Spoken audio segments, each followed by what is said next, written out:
Crimson Trace announces Laser Guard Pro for today's most popular concealed carry firearms, combining a red or green laser sight with 150 lumen light, taking personal defense to the next level.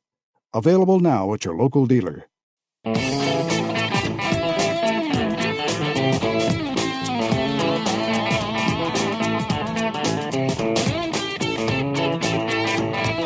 Number one national voice in defense of your Second Amendment rights. Gun Talk, available on iTunes and on the free Gun Dealio smartphone app for Android and iPhone. To be on the air with Tom, call us now, 866-825-5486 or 1-TOM-TALK-GUN. Now, here's Tom.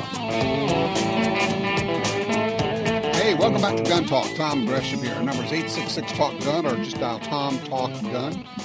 I'll give it out. Tom at guntalk.com. Email if you want to shoot a note over there.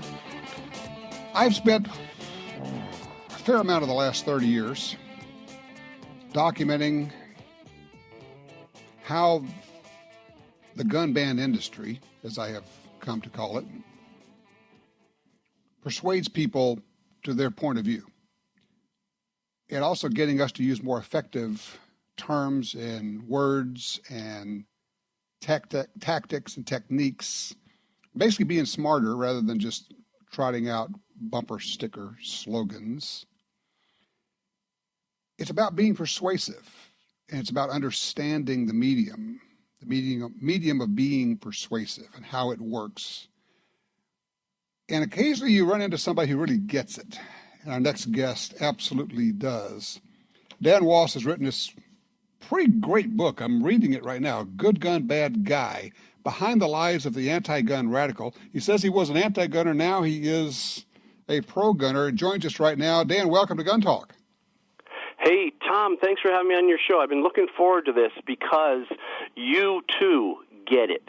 And it's important. And I love listening to you talk about this stuff because not many people are talking about you have a good insight into the mind of the anti-gunner. Well, first of all, I got to ask you, were you really anti-gun? And if so, how did you get from that to where you are now? I'll keep it real quick. My father took me hunting and target shooting, so I knew guns when I was a kid, and that was my saving grace because when I got into my 20s after my father died, I started hanging with the wrong crowd, and I started to go anti-gun.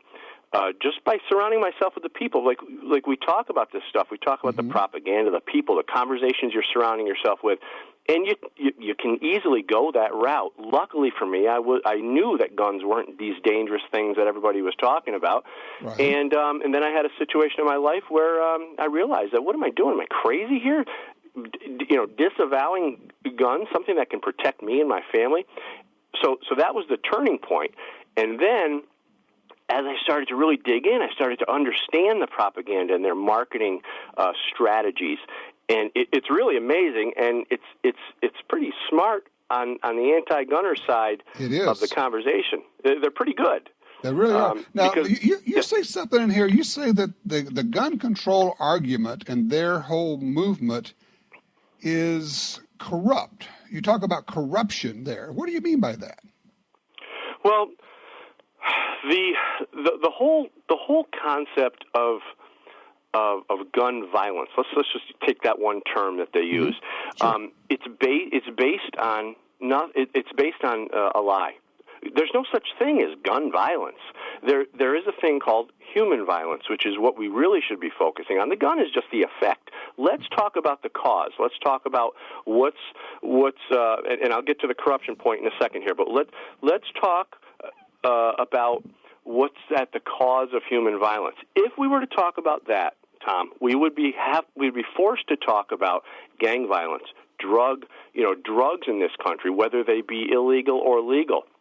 We'd have to talk about illegal immigration. We'd have to talk about radical religions coming here to our country to kill us. And we'd have to talk about all this stuff that would shine a bad light on the liberal, progressive Democrat policies. That's where the corruption is. They're trying to vilify guns and demonize gun owners in support of causes that are basically are anti-American. Well, yeah, and they do two things. You're right. They marginalize, demonize, ridicule those of us on the gun side. But they also do an interesting thing. And you, in your chapter, Sit at the Popular Table, you basically say, look, what they say is if you agree with our views, you can join us at the popular table. If you don't, we will ridicule, punish, and destroy you. We see that particularly among the elites who live in their echo chambers where and you actually kind of alluded to that, when you were hanging with the wrong people, that was going to be how you fit in, was to buy into that lie. Am I right? Yeah, exactly. And you have two different sets. There's two sets of anti-gunners, and I make that point in the book. You have the anti-gunners, the ones that want to sit at the popular table, and you have the anti-Second Amendment radicals, the ones who host the popular table. They're the ones pulling the strings. They're the ones creating the environment. And the people who want to sit at that popular table are usually want to sit there because they can't stand on their own. They don't have their own sense of independence, and they can't always make their own decisions on this stuff. They want to go where they're accepted and where they feel welcomed. And that popular table, that's a great place to do it. Let me bounce something off of you. I have said for many, many years that generally, and this is a big generalization, but generally speaking, folks on the right, gun owners, I'm speaking specifically, and one of the ways that they're very different from folks on the left is that folks on the left, in my experience, seek validation for their ideas. It's why they are so easy to get together in groups and organizations, whereas those on the right don't really care. We're comfortable in our ideas. We don't feel like we need to join a group to validate what we think, and therefore it's much more difficult to organize a bunch of gun owners or people on the right. And it sounds like that idea I came up with many years ago is kind of a little bit maybe what you're talking about. Yeah, and I think what it comes down to, I put a lot of thought into this, and exactly what you're talking about.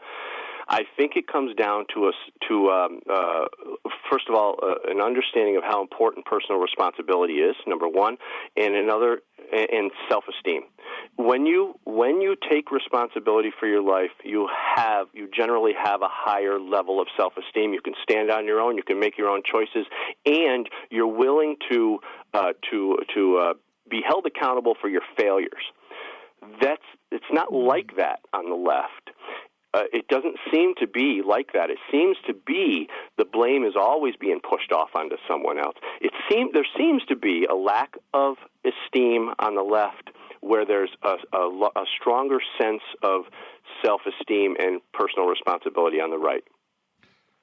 One of the things you talk about is not by this term, but I call it the presumptive sale. In sales, you just work with the idea that we're going to get the sale. Now we're just talking about the details.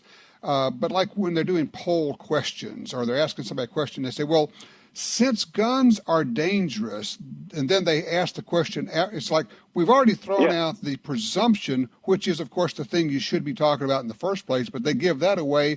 And if you don't buy into it, it's almost like you don't even get a chance to call BS on the first part of the question. And you want to know why? Because our brains are problem-solving devices. When you presumptively ask that, or you give that presumption in the beginning, because guns are dangerous, don't you think we should blah, blah, blah? Okay, well, your brain is already working on trying to answer the question, because that's what our brains do. We want to solve the problem. Just like so what they'll do is they'll sneak that in there. So you're solving a problem, answering a question that fits their narrative. So we're hardwired to want to help out, to solve the problem, to answer the question. And by the very action of answering the question, we essentially have agreed to the presumption. Exactly, and that's the trick. That's what they'll do. That's why we're always in defense mode, because we're answering questions exactly the way they want us to answer them. So what I do is I try to break the question down. When they say things like that, because guns are dangerous, don't you think we should blah blah blah? That should be two questions. First of all, you should be asking me, do you think guns are dangerous? And if so, why? Okay, now we can talk about that first part of the question. And my answer would be, of course not. Then let's talk about the other part of the question that you're really trying to... or something, yeah. Exactly, all that stuff. So, yeah, it's very tricky, and people don't always see it, you know?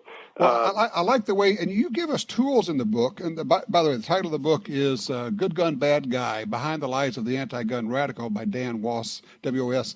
You give us tools because you say, well, rather than that, just throw it back and say, no, wait a minute, what if I said because guns save lives, don't you think that everyone should be required to have a gun for self-protection? You spin it around the other way, and that, if it's a reporter, if you're being interviewed, that really would throw them a curveball. Yeah. Well, it's really using their own strategies on them. And these are marketing strategies. These are very common.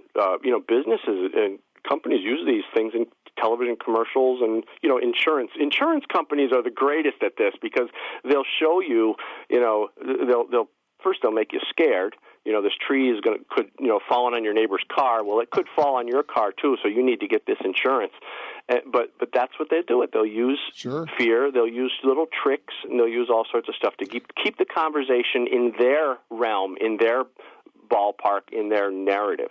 Okay, so wrap it up for us. What do gun owners need to know? What do they need to do to fight this false narrative and the techniques and tactics here? Well, it's not something I could put in a bullet point, but I would say understand the anti-gunners. That's the first step. Understanding how they think, understanding their strategies. Understand that there's not only anti-gunners, there's anti-gunners and there's anti-Second Amendment radicals who are actually creating the environment. Understanding those, and actually it's the anti-gunners who are getting manipulated by the anti-Second radicals. That's the tricky part. Because most people say, well, some people like guns, some people don't. What's the big deal? No. It's more complicated than that. Well, and of course, it is more complicated than that. And you go into a good bit of that in your book. I would recommend it to people. It's called Good Gun, Bad Guy. How do people get a copy of the book? Go to goodgunbadguy.net or .com. That's goodgunbadguy.net, or just search it out on Amazon. Very good. Dan Wos, thank you so much. The book, I really enjoyed it. Anytime, Tom. Thank you. All right, you take care. 866-TALK-GUN.